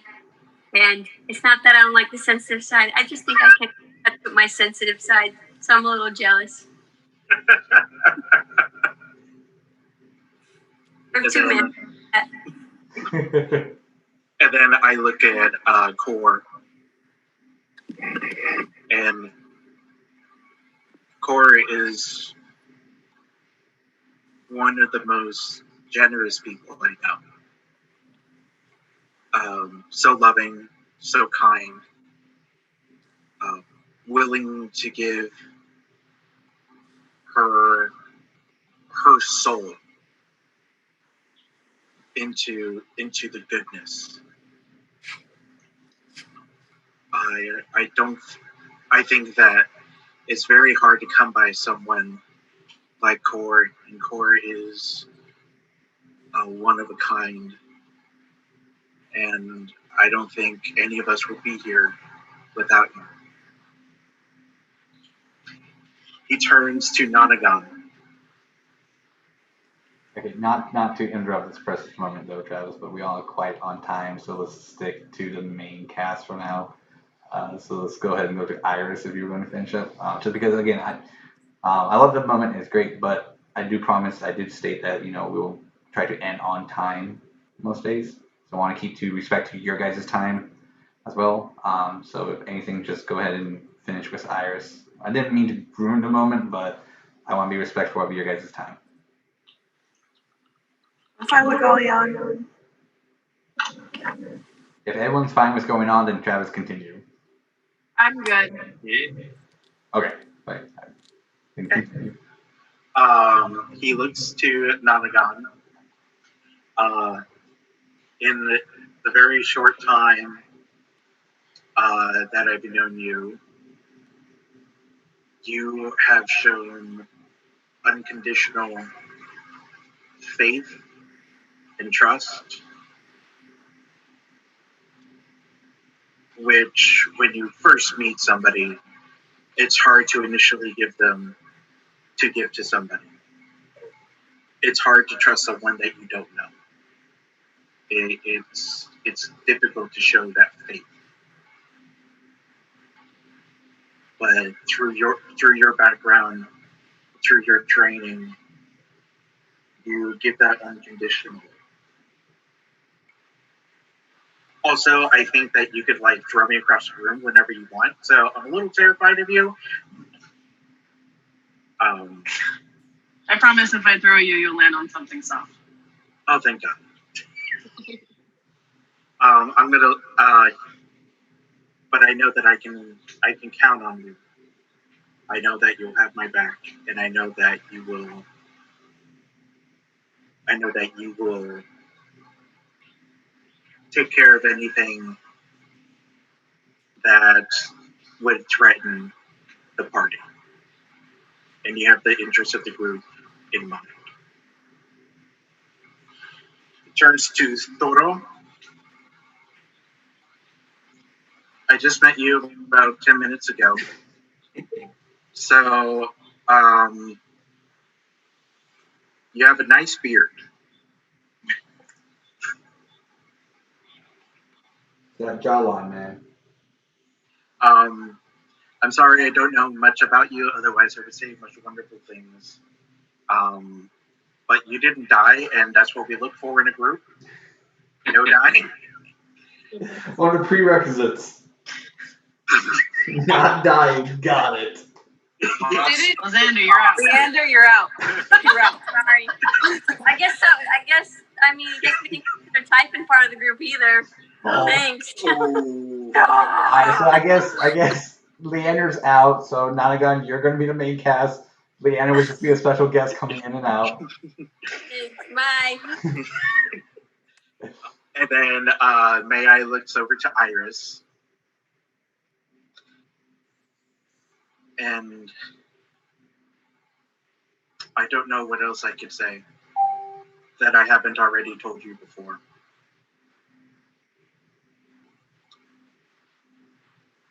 Nanagan starts making kissy faces. Senguine laughs hysterically. Or nudges Senguine.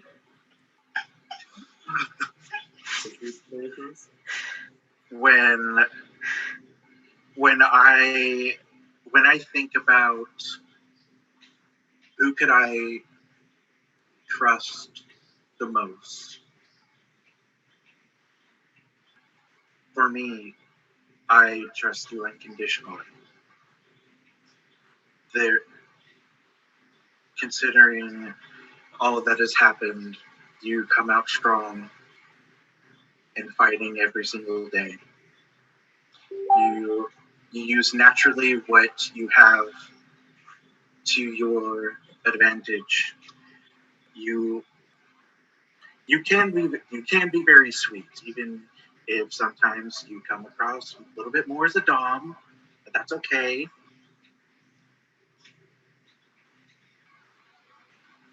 But I know that I, for sure, rely on you day in and day out. You inspire us all. And that's not just a bar joke that I just made up. But you are inspiring and you are wonderful and charismatic and take advice and look for advice. If it wasn't me leading this team, I would look to you. So for me, it would be Iris. And that is my vote. So may I? The question the question would be, do you think you are ready to be a captain of the ship? Should I hand over the title of captain to you? Oh, this was for captain? Oh, man, I would have said myself. I didn't realize this was for captain. Oh, trust me, it's something that he shouldn't answer so quickly or easily.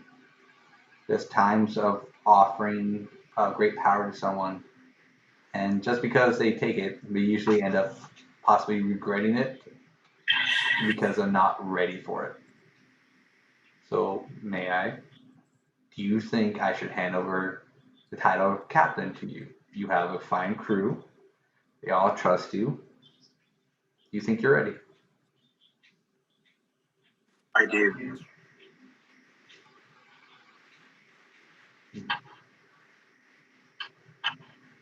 Well then. Wrong answer. Now we're all dead. That's Tuesday, yeah. Well, no, she is actually right. Well, I'm glad that you have the confidence restored in you of that, but unfortunately, I will not be giving you the mantle just yet. I've learned from my mother that just because someone says they need to prove it. So you have a fine party with you. We are more than glad to sponsor, to lend the money and support you. We are glad to serve you if needed. And when your time comes and your adventure is over, the ship will be yours. Wow, your mom raised you right.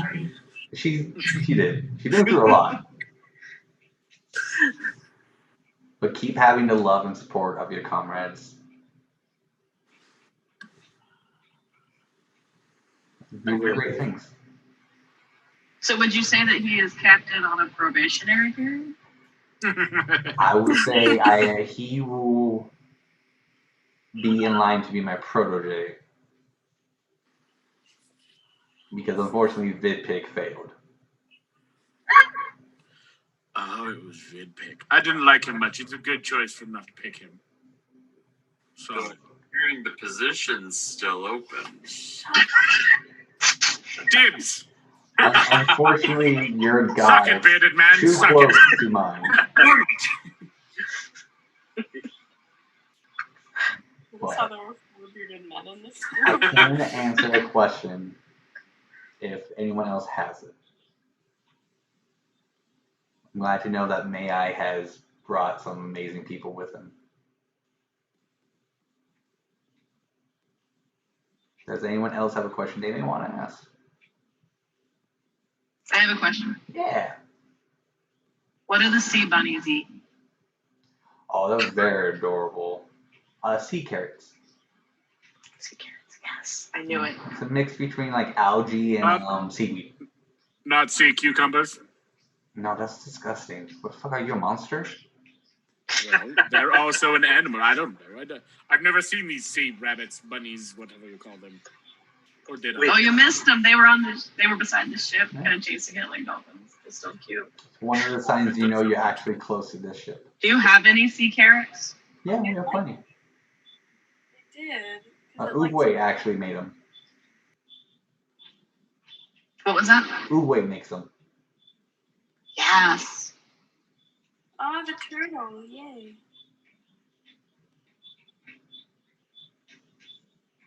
I know for me, I don't have any more questions, but I hope not to disappoint. And that is all I have to say. I don't think you will. We will fund the current Dragon Slayers at Greenest. We'll fund Greenest as well so they can get supplies. We will give each and every one of you 300 gold so you can spend as much as you want on. Iris, I just think. Wait, how much? Sorry? 300 gold each. 300? Mm-hmm. 300. We do believe that Iris, we will give you the scroll of knowledge as a token of our appreciation.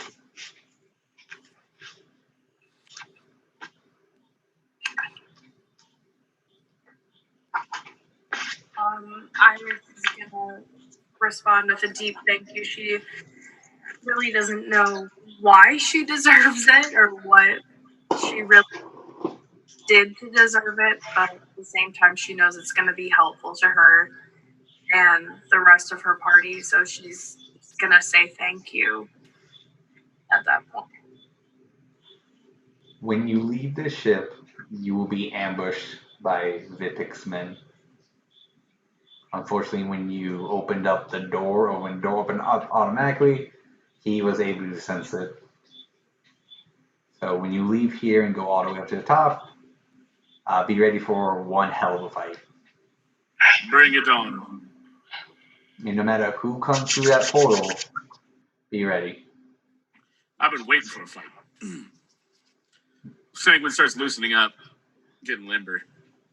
Nanagan and Thoror. Yep. This will be one extremely tough battle. Be prepared.